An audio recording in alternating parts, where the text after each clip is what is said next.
अक्षर या साहित्यपत्रिकेच्या कार्यक्रमात श्रोते हो आपलं स्वागत आणि वैजयंती नांदगावकरचा नमस्कार. श्रोते हो, आजच्या कार्यक्रमात आपण ऐकणार आहोत ज्येष्ठ नाटककार दिलीप जगताप यांची नम्रता फलके यांनी घेतलेली मुलाखत. नमस्कार श्रोते हो, आजच्या अक्षर या साहित्यपत्रिकेच्या कार्यक्रमात मी नम्रता आपल्या सगळ्यांचं स्वागत करते. आज आपण बोलणार आहोत ज्येष्ठ नाटककार दिलीप जगताप यांच्याशी. दिलीप जगताप हे मराठीतले सुप्रसिद्ध नाटककार आहेत. 1968मध्ये वारुळ या त्यांच्या एकांकिकेला पुरुषोत्तम करंडक प्राप्त झाला होता. तिथून त्यांची जी वाटचाल सुरू झाली ती आजवर सुरू आहे. त्यांच्या नावावर तब्बल 40पेक्षा जास्त नाटकं आहेत. त्यांची नाटकं ही राज्यनाट्य स्पर्धेतून गाजतात. त्यांच्या नाटकांवर आजही प्रयोग केले जातात. 1973मध्ये आलेलं एक अंडे फुटले ह्या नाटकासाठी प्रामुख्याने ते ओळखले जातात. याशिवाय त्यांनी शेक्सपियर आणि जॉन पॉल सार्त्र अशा मोठ्या नाटककारांची सुद्धा नाटकं मराठीमध्ये त्यांनी अनुवादित केलेली आहे. रंगभूमीकरिता नाट्यलेखन आणि प्रत्यक्ष नाट्य सादरीकरण ह्या दोन्हीही अंगांनी दिलीप जगताप गेली 50 वर्षे सजगपणाने कार्यरत आहेत. त्यातही नाट्यलेखनातून माणूस, त्याचा सामाजिक आणि राजकीय जीवनपरीघ तसंच अस्तित्व यांचा अंतर्नाद ते सातत्यानं त्यांच्या नाटकातून शोधत राहिले आहेत. तर अशा या ज्येष्ठ कलाकाराला मराठवाडा साहित्य परिषदेने मानाचा लोटू पाटील पुरस्कार प्रदान केला. त्यानिमित्ताने ते औरंगाबादला आले होते आणि त्यांच्याशी आपल्याला संवाद साधता आला. तर जगताप सर, कार्यक्रमात आपलं स्वागत आहे. पुरुषोत्तम करंडकापासून सुरू झालेला तुमचा नाट्यलेखनाचा प्रवास आजवर सुरू आहे. ह्या इतक्या प्रदीर्घ लेखन प्रवासामागची प्रेरणा काय आहे? आज वारुळ या एकांकिकेपासून फर्ग्युसनमध्ये असताना लिहिलेला माझ्या लेखनाची सुरुवात झाली. परंतु थोडं बालपणात जायला पाहिजे. मी वाईचा आणि वाईच्या रेवारपेठ नावाच्या एका अशा विभागात मी राहत होतो जिथं अजब मिसळ होती सर्व जाती धर्मांची.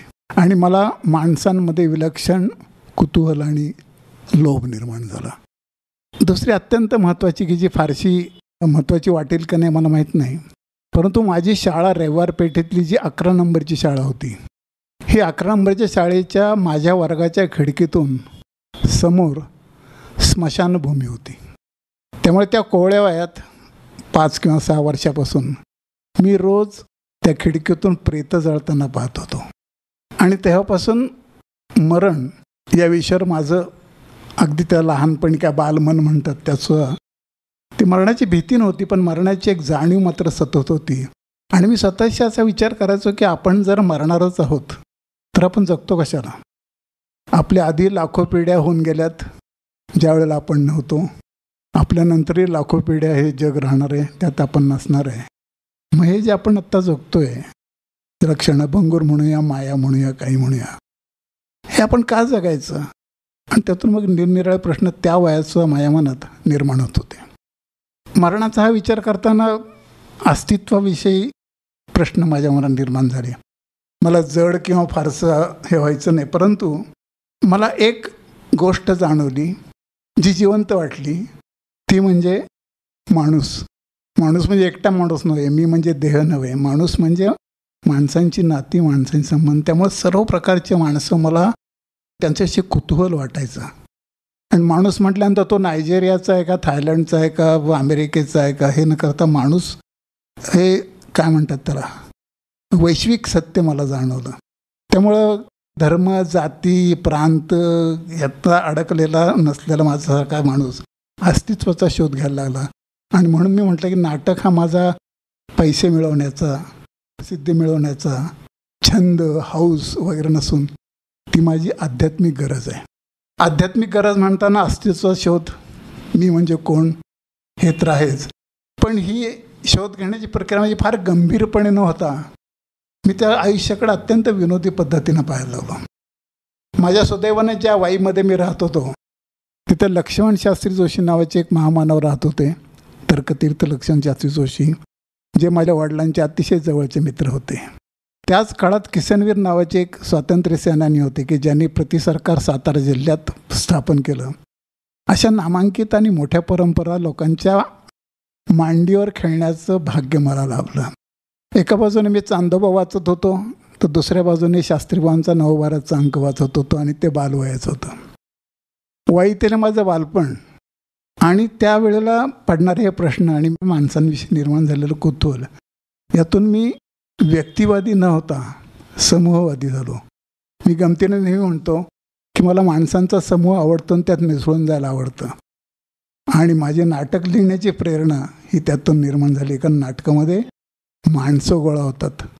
एक गंमत सांगतो तुला. माझ्या वारुळपासून, वारुळमधला बापू करंदीकर असो किंवा काल झालेल्या आलारे राजामधला दिलीप काळे असो, माझ्या नाटकात ज्यांनी ज्यांनी कामं केली त्यांचे माझे संबंध इतर माणसांशी माझे असलेल्या संबंधांपेक्षा वेगळे आणि जिव्हाळ्याचे म्हणण्यापेक्षाही वेगळंच रसायन असलेले संबंध आहेत, की खऱ्या अक्सर रिअल, खऱ्या अतिवास्तववादी, खऱ्यापेक्षा जास्त खरे असे संबंध आहेत.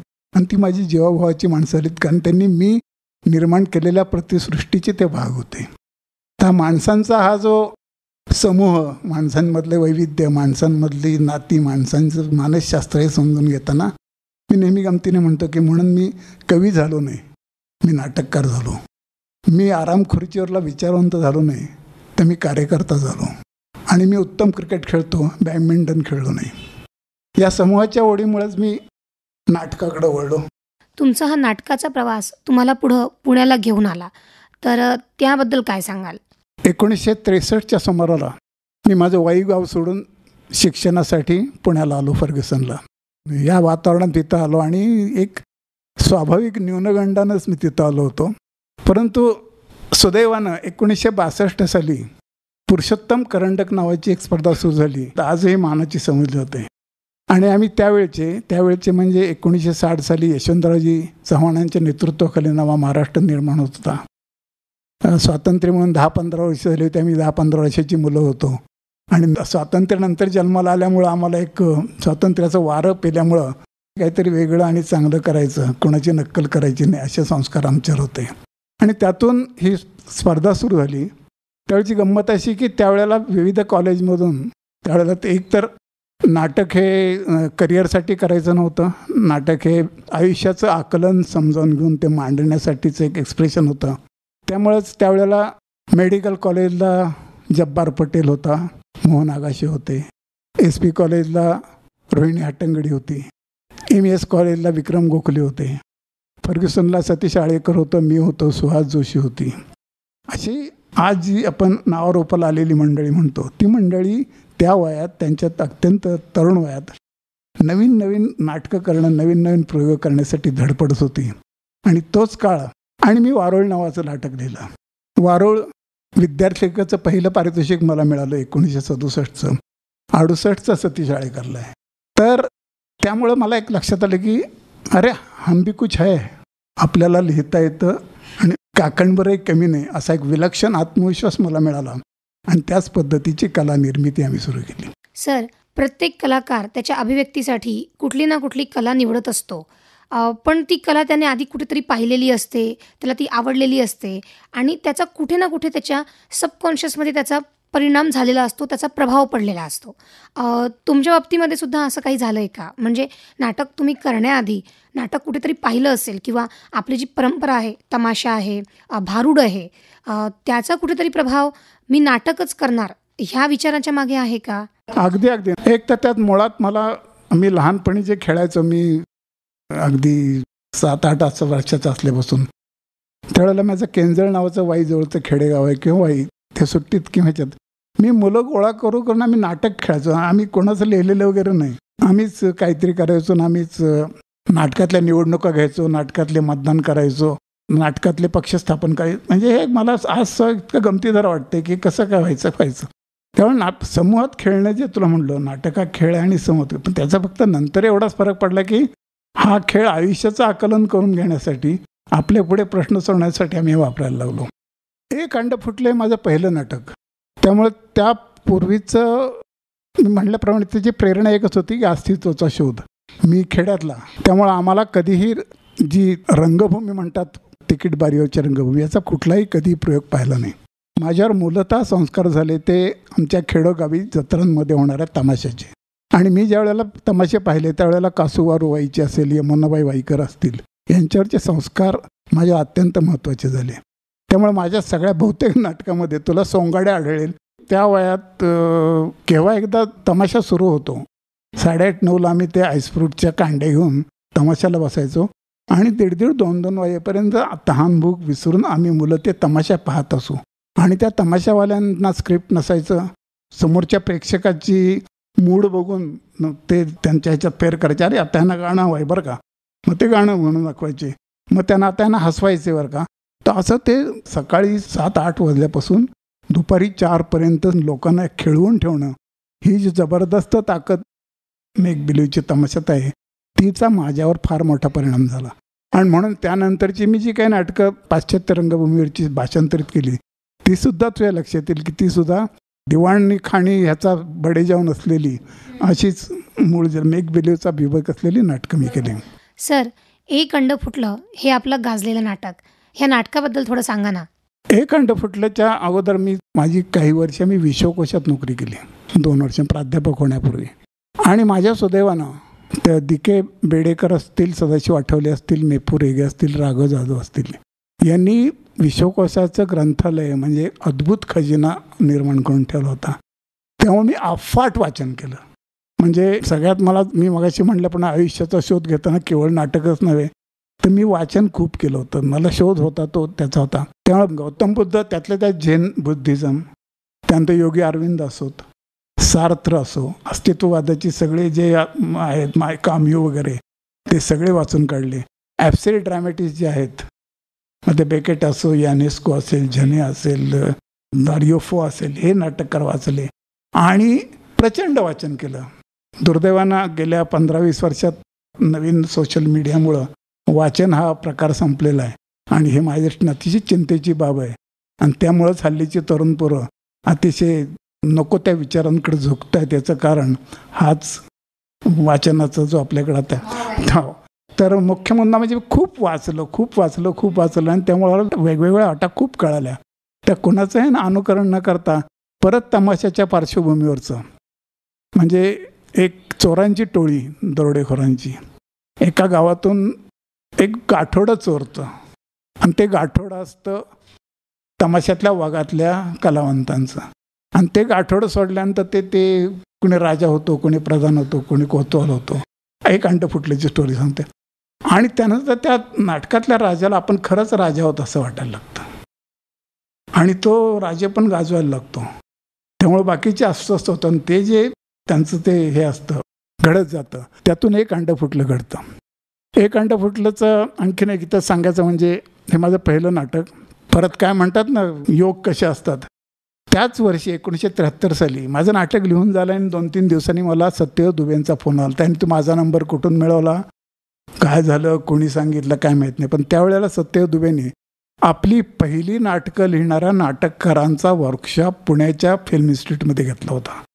आपली पहिली नाटकं लिहिणारे त्यावेळचे तरुण नाटककार कोण होते? गोपू देशपांडे, महेश एलकुंचवार, सतीश आळेकर, दिलीप जगताप, शंकर शेष, अच्युत वझे आणि दिलीप खांडेकर. तिथे गंमत अशी की रोज एका नाटकाचं वाचन व्हायचं आणि त्याच्यावर दिवसभर चर्चा व्हायची. पहिल्या दिवशी मला वाटतं वासनाकांड महेश एलकुंचवारांचं वाचलं, त्यानंतर मिकी आणि मेमसाप वाचलं यांचं, गोपूंचं उद्ध्वस्त धर्मशाळा वाचलं. ही नंतर ही फार मोठी झालेली नाटकं. आणि 4-5व्या दिवशी माझं नाटक वाचलं. मी 5-6 पानं वाचल्यानंतर दुबेने वाचन थांबवलं आणि कैसा लगा आपको असं सगळ्यांना विचारलं आणि सगळ्यांनी एक शब्दही न उच्चारता नुसत्या माना हलवत कळलं नाही असं प्रतिक्रिया दिली. सत्यदेव दुबे भयंकर अचंबित झाले होते आणि त्यांनी माझ्याकडून स्क्रिप्ट घेतलं आणि अमोल पालेकरला वाचायला दिलं. मग ते नाटक अमोल पालेकरनं संपूर्ण वाचलं. त्या नाटकावर काही चर्चा झाली नाही, परंतु अमोल पालेकर आणि दिलीप कोलटकरांना ते नाटक इतकं आवडलं की त्यांनी ते त्यावर्षी सादर केलं राज्यनाट्य स्पर्धेत आणि विलक्षण गाजलं. अशा प्रकारे एक अंड फुटलं गाजलं. आणि आणखीन एक गंमत म्हणजे मगाशी तुझ्याशी बोलताना जे म्हणालो की माझी स्क्रिप्ट हरवली आहेत, त्यात नंबर 1चं स्क्रिप्ट म्हणजे एक अंड फुटलं. एक अंड फुटलं या नाटकाची संहिता हरवली ही फार दुर्दैवाची गोष्ट आहे. पण सर, ह्या नाटकानंतर तुम्ही जी नाटकं लिहिली ती राज्यनाट्य स्पर्धेमध्ये प्रचंड गाजली. तो अनुभव कसा होता? उत्तम अनुभव होता. मला इतका चांगला रिस्पॉन्स मिळाला की माझा पहिला दिग्दर्शक दिलीप कोलटकर होता, एक अंड फुटलेचा. त्यात भूमिका करणारे कलावंत होते जयराम हार्डीकर, मंगेश कुलकर्णी, जनार्दन परब, सुरेश वैद्य आणि नाटकाचं प्रकाश योजना अमोल पालेकरने केलेली होती. त्यानंतर माझी बुडती हे जे नावाचं नाटक होतं त्याचा दिग्दर्शक विनय आपटे होता. त्यानंतर माझी शेक्सपियरची मी शेक्सपियरची नाटकं भाषांतरित केली. तर मी केंजळचा वाईजवळच्या खेड्यातला एक मुलगा, पण तो शेक्सपियरची खणखणीत नाटकं मी केलेली आहेत आणि ती इतकी चांगली झालेली आहेत की शेक्सपियर जर आज असता तर शेक्सपियरला वाटलं तर ही मराठीतून परत एकदा आपण इंग्रजीमध्ये करावीत. 1980पर्यंत हे सगळे जे नामवंत होते मराठी रंगभूमीचे आणि प्रायोगिक क्षेत्रातली दिग्गज मंडळी यांनी माझी नाटकं 1980पर्यंत केली, अगदी गाजली. त्या तिथे पलीकडे होतं, बुडती जन होतं, आकाशाचा नकाशा होतं, नंतर क्षेत्रीय होतं, चेटुकवारं होतं आणि बक्षिसे मिळाली होती. पण 1980-82 नंतर एक घटना घडली की ही जी प्रायोगिक रंगभूमी चळवळ विजयाताई मेहतांच्या रंगांपासून सुरू झालेली होती आणि जी त्या चळवळीतली सगळी जी गुणवान मंडळी होती ती TV आणि सिनेमाच्या मागे गेली. आणि त्यामुळे 1980 नंतर माझी नाटकं मुंबई पुण्याला होऊन अशी झाली. मग आम्ही वाईत नाटकं करायला सुरुवात केली. 1984 साली मी वाईतून पहिल्यांदा सस्ती गंमत माझं नाटक केलं आणि ते आणखीन एक गंमत. 1984 केलेलं सस्ती गंमत यंदा 2022 वाईच्याच ग्रुपनं ते सस्ती गंमत नाटक यंदा सांगली केंद्रावर केलं. म्हणजे 50 वर्षानंतर इतक्या पिढ्या गेल्यानंतरही तेच नाटक करावं असं वाटतं, हा एक जाताचाच मुद्दा. 1992 आम्ही दरवर्षी वाईतून जी नाटकं केली त्या नाटकात सविता प्रभूणे आणि देवदत्त साबळे पुढं नावारूपाला आलेली मंडळी सोडली, माया पंडित होती.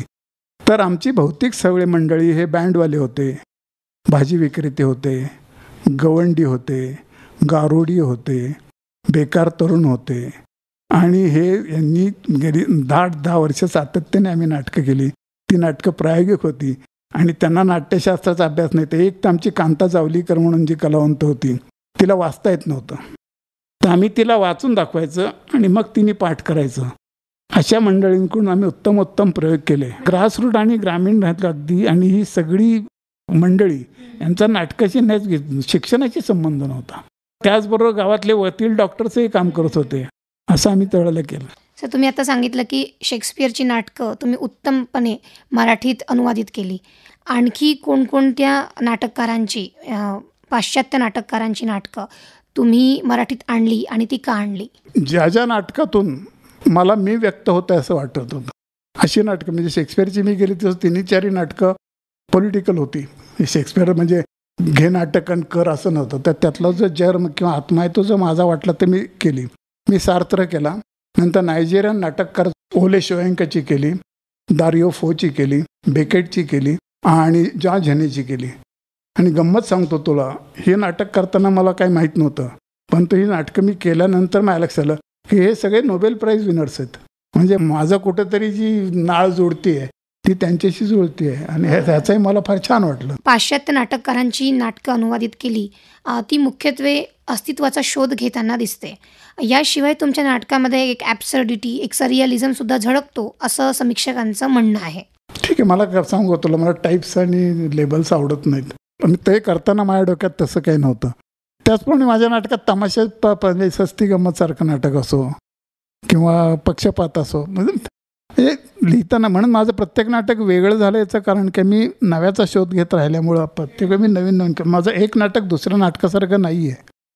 म्हणजे फॉर्म वाईज म्हण आणि तीच तर गंमत आहे, त्यामुळेच ते लिहावं असं वाटतं.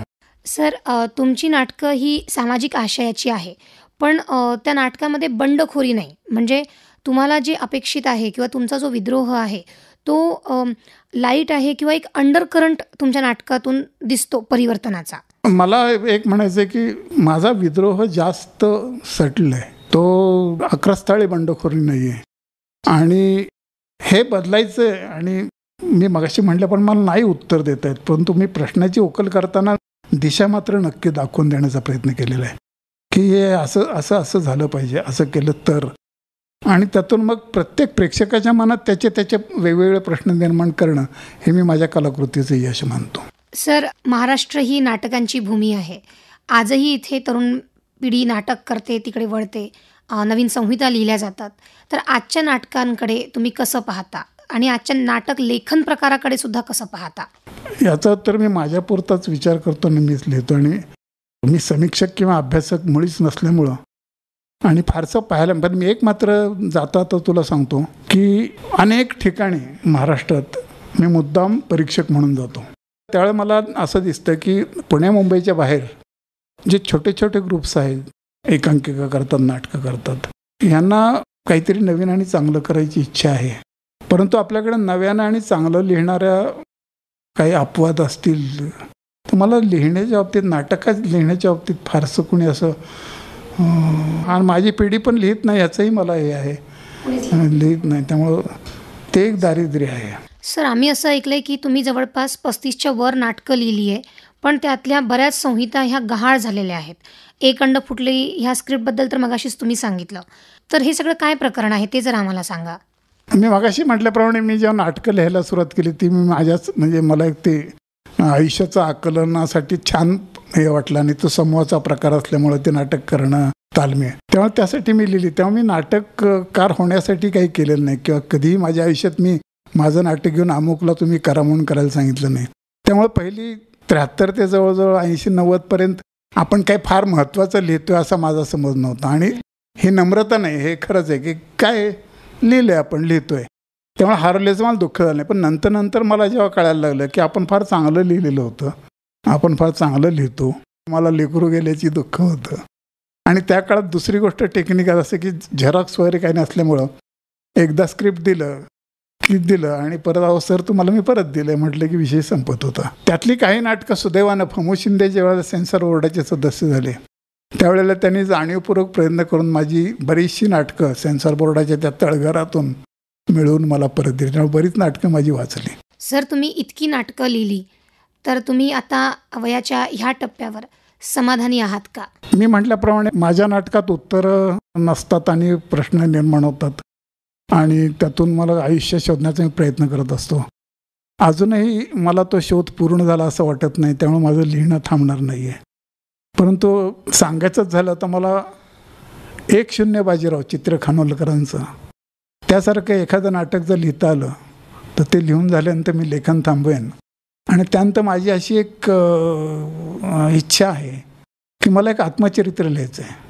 ते आत्मचरित्र दिलीप जगतापचं नसेल तर वारुळपासून झाडू झडतीपर्यंत मी जी नाटकं लिहिली आहेत ती नाटकं लिहिण्यामागचा जो नाटककार आहे आणि त्यातला जे अनुभव आले नाटक लिहिण्यातले, करण्यातले, त्याचं एक आत्मचरित्र लिहिण्याचा विचार आहे. सर, आज आपण आपल्या व्यस्त शेड्यूलमधून आम्हाला वेळ दिला आणि आपल्याशी नाटक या विषयावर गप्पा मारता आल्या त्याबद्दल आकाशवाणीच्या वतीनं आम्ही आपले आभारी आहोत. धन्यवाद. थँक्यू.